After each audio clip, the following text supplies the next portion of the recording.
ಯಾದಗಿರಿಯಲ್ಲಿ ಮೂರನೇ ದಿನವೂ ಜಾತಿ ಗಣತಿ ಸಮೀಕ್ಷೆಗೆ ಅಡ್ಡಿ ಎದುರಾಗಿದೆ. ನಿನ್ನೆ ಸರ್ವರ್ ಸಮಸ್ಯೆ ಹಿನ್ನೆಲೆ ಜಾತಿ ಗಣತಿ ನಡೆಸಲಾಗದೆ ಗಣತಿದಾರರು ಪರದಾಡಿದ್ರು. ಇಂದು ಆಪ್ ಕೈಕೊಟ್ಟಿದ್ದರಿಂದ ಮಾಹಿತಿ ಸಂಗ್ರಹಿಸಲಾಗದೆ ಶಿಕ್ಷಕರು ಪರದಾಡಿದ್ರು. ಮನೆ ಮನೆಗೆ ತೆರಳುತ್ತಿರುವ ಗಣತಿದಾರರು ಆಪ್ ಸಮಸ್ಯೆಯಿಂದ ಯಾವುದೇ ವಿವರ ದಾಖಲಿಸಲಾಗದೆ ತೊಂದರೆ ಅನುಭವಿಸುತ್ತಿದ್ದಾರೆ.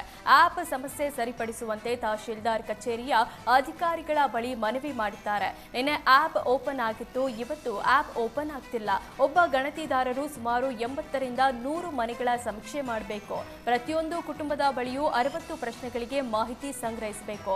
ಆದರೆ ಆಪ್ ಸಮಸ್ಯೆ ಹಿನ್ನೆಲೆ ವಿವರ ಸಂಗ್ರಹಿಸಲಾಗ್ತಿಲ್ಲ ಅಂತ ಅಧಿಕಾರಿಗಳ ಬಳಿ ದುಃಖ ತೋಡ್ಕೊಂಡಿದ್ದಾರೆ.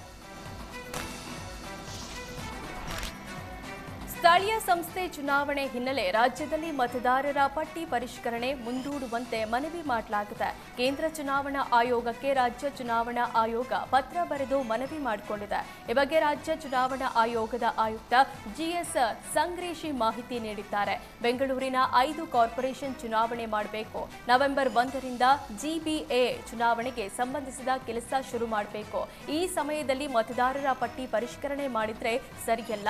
ನಾವು ಮತದಾರರ ಪಟ್ಟಿ ರೆಡಿ ಮಾಡ್ತೀವಿ ಅಂತ ಕೇಂದ್ರ ಚುನಾವಣಾ ಆಯೋಗಕ್ಕೆ ಪತ್ರ ಬರೆದಿದ್ದೇವೆ ಅಂತ ಜಿಎಸ್ ಸಂಗ್ರೇಶಿ ಹೇಳಿದ್ರು. ಅನರ್ಹ ಬಿಪಿಎಲ್ ಕಾರ್ಡುದಾರರ ವಿರುದ್ಧ ಆಹಾರ ಇಲಾಖೆ ಆಪರೇಷನ್ ಆರಂಭಿಸಿದೆ. 12 ಲಕ್ಷ ಅನರ್ಹ ಬಿಪಿಎಲ್ ಕಾರ್ಡುದಾರರನ್ನ ಗುರುತಿಸಿರುವ ಆಹಾರ ಇಲಾಖೆ ನೋಟಿಸ್ ಜಾರಿ ಮಾಡಿದೆ. 3 ದಿನಗಳೊಳಗೆ ಸಮರ್ಪಕ ದಾಖಲೆಗಳೊಂದಿಗೆ ಉತ್ತರ ನೀಡುತ್ತಿದ್ದರೆ ಪಡಿತರ ಕಡಿತಗೊಳಿಸಿ ಕಾನೂನು ಕ್ರಮ ಕೈಗೊಳ್ಳೋದಾಗಿ ಎಚ್ಚರಿಸಿದ್ರು. ಕಾನೂನು ಕ್ರಮದ ಜೊತೆಗೆ ದುರುಪಯೋಗ ಪಡಿಸಿಕೊಂಡಿದ್ದ ಪಡಿತರ ಬಾಬ್ತಿನ ಪ್ರಮಾಣವನ್ನ ಮುಕ್ತ ಮಾರುಕಟ್ಟೆ ದರದಲ್ಲಿ ಲೆಕ್ಕ ಹಾಕಿ ವಸೂಲಿ ಮಾಡುವುದಾಗಿ ಎಚ್ಚರಿಕೆ ಕೊಟ್ಟರು. ರಾಷ್ಟ್ರೀಯ ಆಹಾರ ಭದ್ರತಾ ಕಾಯ್ದೆ ಅನ್ವಯ ಬಿಪಿಎಲ್ ಹೊಂದಿರುವ ಫಲಾನುಭವಿಗಳನ್ನು ಗುರುತಿಸಲು ಸರ್ಕಾರ ಮಾನದಂಡ ನಿಗದಿಪಡಿಸಿದೆ.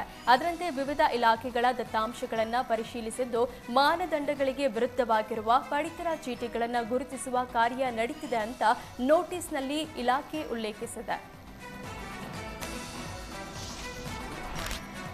ತುಮಕೂರಿನಲ್ಲೂ ಆಹಾರ ಇಲಾಖೆ ಆಪರೇಷನ್ ಬಿಪಿಎಲ್ ಕಾರ್ಡ್ ನಡೆಸಿದೆ. ಪಾವಗಡ ತಾಲೂಕಿನ 1800ಕ್ಕೂ ಹೆಚ್ಚು ಕುಟುಂಬಕ್ಕೆ ನೋಟಿಸ್ ನೀಡಲಾಗಿದೆ. ಈ ಬಗ್ಗೆ ಪಾವಗಡ ತಹಶೀಲ್ದಾರ್ ವೈ ರವಿ ಮಾಹಿತಿ ನೀಡಿದ್ದಾರೆ. ಐಟಿ ರಿಟರ್ನ್ ಸಲ್ಲಿಸಿದ್ದ ಕುಟುಂಬಗಳಿಗೆ ನೋಟಿಸ್ ನೀಡಲಾಗಿದೆ. ಕೆಲ ಪಾವಗಡ ಮೂಲದ ಯುವಕರು ಬೆಂಗಳೂರಲ್ಲಿ ಕೆಲಸ ಮಾಡಿಕೊಂಡಿದ್ದು ಲೋನ್ಗಾಗಿ ಐಟಿ ರಿಟರ್ನ್ ಮಾಡಿಸಿದ್ದಾರೆ. ಹೀಗಾಗಿ ಆ ಕುಟುಂಬದವರಿಗೆ ನೋಟಿಸ್ ಕೊಟ್ಟು ವಿವರಣೆ ಕೇಳಲಾಗಿದೆ. ಹೆಚ್ಚುವರಿ ಜಮೀನು ಹೊಂದಿರೋರಿಗೂ ನೋಟಿಸ್ ನೀಡಲಾಗಿದೆ.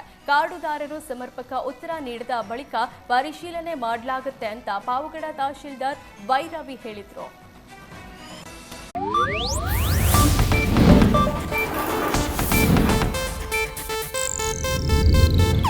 ಇದು ಏಷ್ಯಾನೆಟ್ ನ್ಯೂಸ್ ನೆಟ್ವರ್ಕ್ ಪ್ರಸ್ತುತಿ.